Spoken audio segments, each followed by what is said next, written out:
Welcome to Faith, Family, and Music Podcast.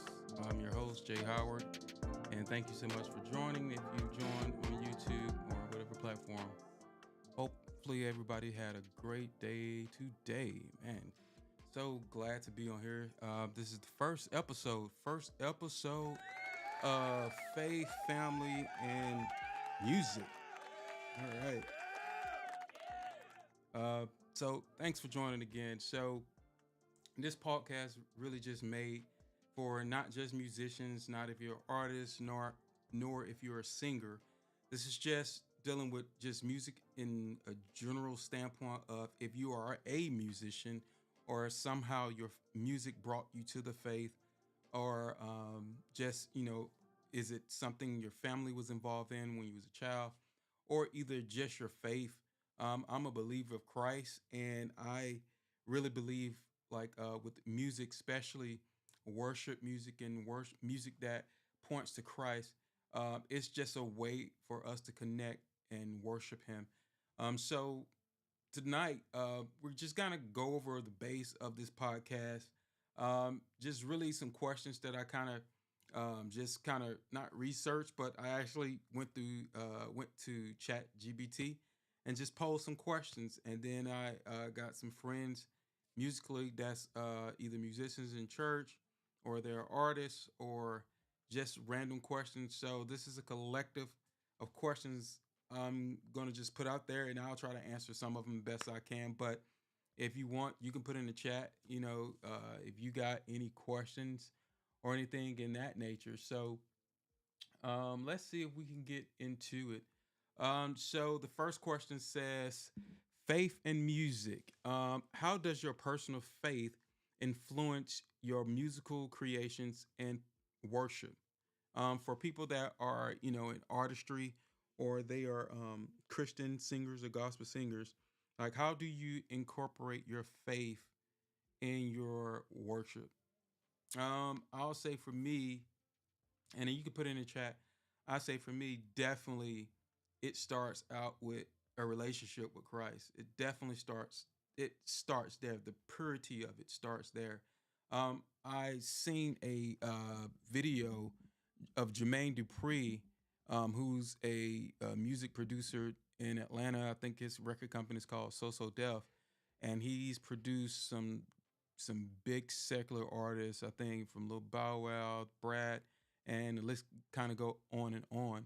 And he said this from a secular standpoint.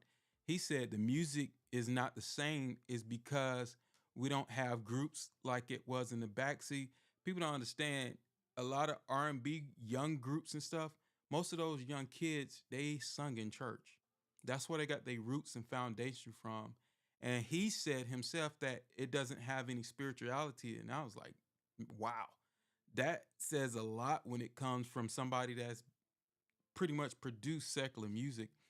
He said that it doesn't have purity in it no more because they don't have that weight from what you learn in church. And so to me, that just goes down to still back to relationship and what you learn in church.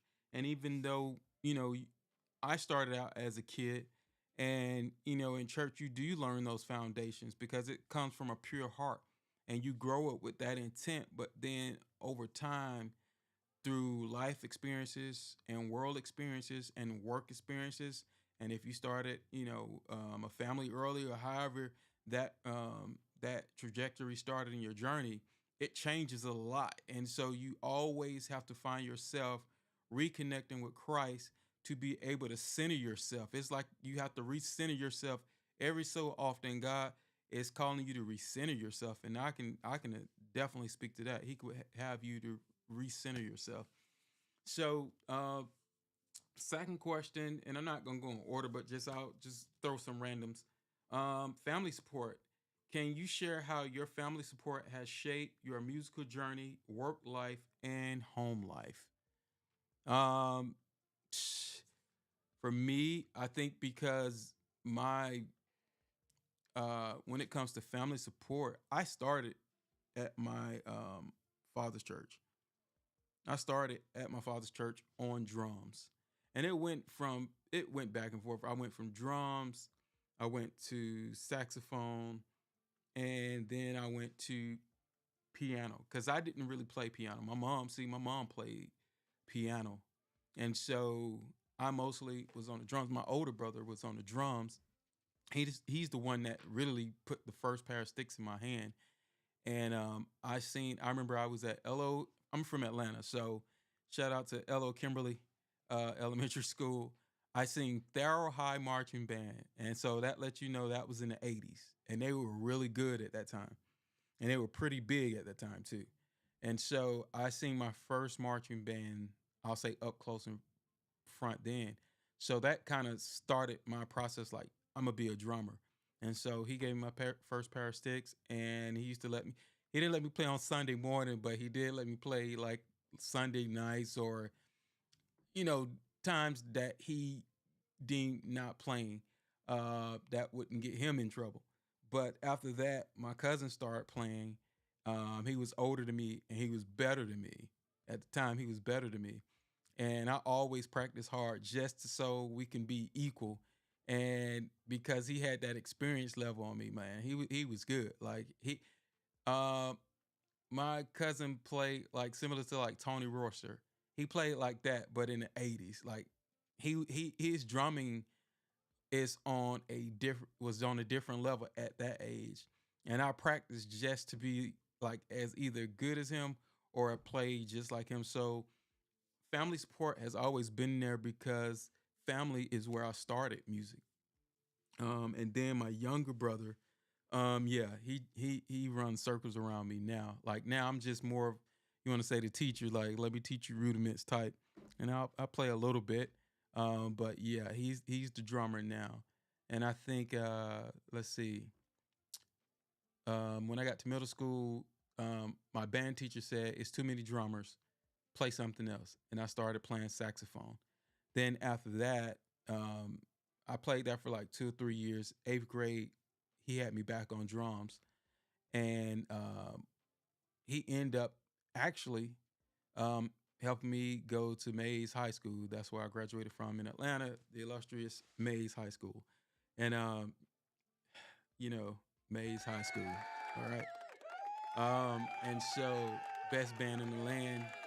Um, me and my younger brother both graduated from Mays. My other brother, he went to Tharrell. You know, he was good. He was good. I think he was in the brass section. So, like, all of us have been like just musically inclined. Like younger brother to the middle brother, like all of us have been somewhere musically inclined.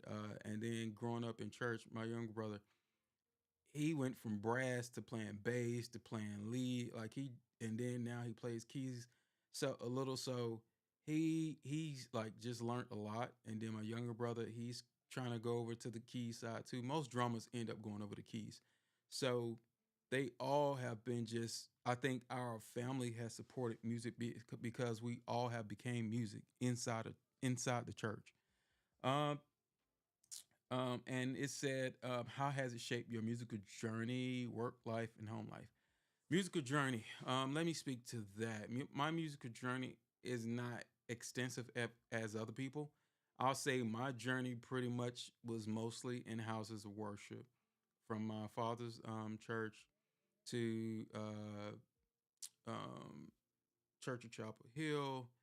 Then I became a musical director at the Go Church, and then played at other couple churches here and there, and then all the way up here to where I'm at now in Charlotte. So it's really been the gateway or highway to me being able to play in different places.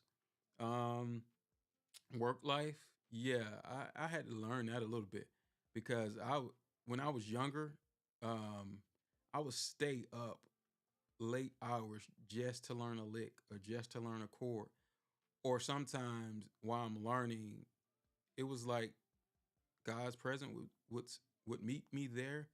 You know, while I'm learning, I would be praying. I would pull out my Bible and read, and ask God, like, help break this chord down so I could learn it the best as I can. So I think as a worship or minstrel in the house of worship, your skill does not override the presence. And sometimes we see that a lot where our skill set overrides and we gleam on that, but definitely it does not override presence. So and then, like I said, like you have work life balance, you have to have a musician life balance, especially when you begin to build a family. I'll say definitely single. Yeah, you can stay up all night, go to every musician set shed, and go to all that stuff. But later on in life, when you begin to start building a family, you definitely have to have work balances, work life balance or musician life balance, being able to put things in perspective and say, okay, at this time on this day, hey, family time. Then these days I practice. Then this time, you definitely have to break that up. Um, when it comes to, let's see, another question: challenges overcome. Have you faced challenges in your career that tested your faith, and how did you overcome it? I got to think on this one. I definitely have to think on this one. Uh, let's see. I mean, out there in the chat, if you could think of some, please put it in. Um, put a like, share. But what challenges have I overcome? I've overcome. I'm s- I'm an overcomer. I'll say it that way because challenges come every day, every week, every hour, and you have to persevere with your faith, your family, and definitely Jesus. The scriptures, whatever that points to Christ, definitely overcome it. Um, overcome it all through our faith, through our word, through our testimonies, the blood of the Lamb, all that. We have to be overcomers and can't be defeated or let the enemy defeat us.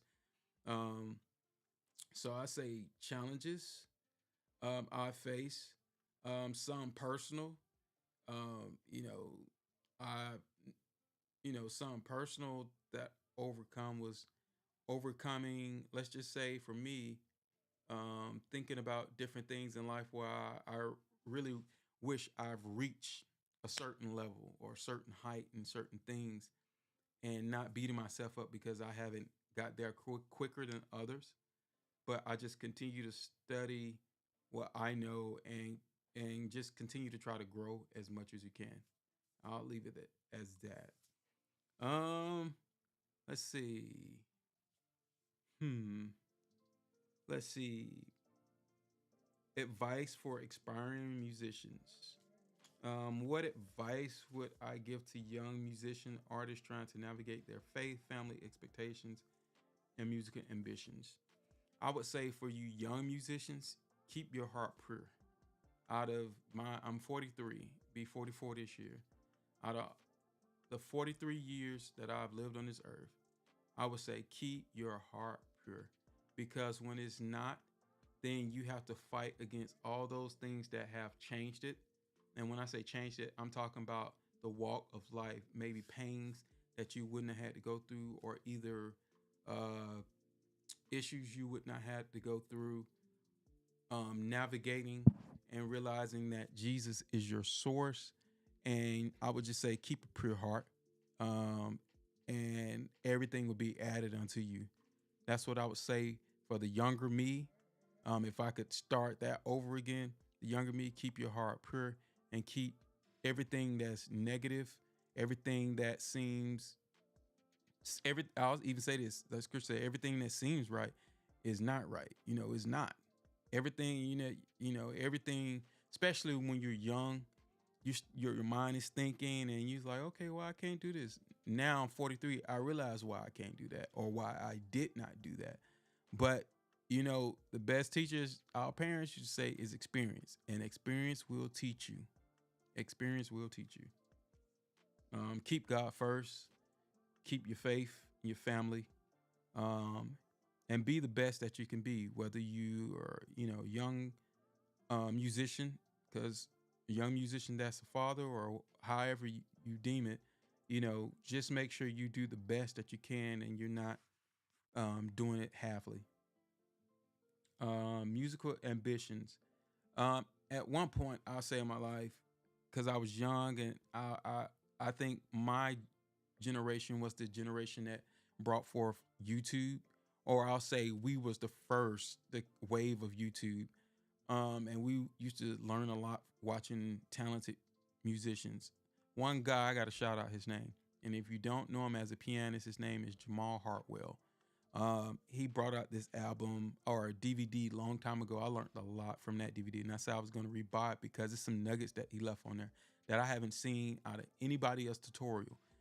Jamal Hartwell, thank you so much because you really impacted the gospel community with your tutorials and your teachings, brother. Um, and I think we're going to be probably close to our last question. Um, who were some or specific family members or mentors who inspired you in your passion for music? Well, I just said Jamal Hartwell. Another person that inspired me, I'll say my mom and my brother, because those were the first two people close that I seen playing instruments. Um, Next, I would have to add Fred Hammond, the group Commission. Um, the list can go on there, but definitely Fred Hammond played a big role in my worship journey and still does. I know we got new artists like Chandler Moore and all, Maverick City and stuff, but definitely Fred Hammond was a big staple in my life. Growing up to a young man and having music that related to men, man, Fred and Commission was it. So definitely that. Definitely that. So I'm not gonna hold you because we're at the end of our podcast. It's just a short podcast, an intro to what's to come. Hopefully, we'll be having different other artists joining.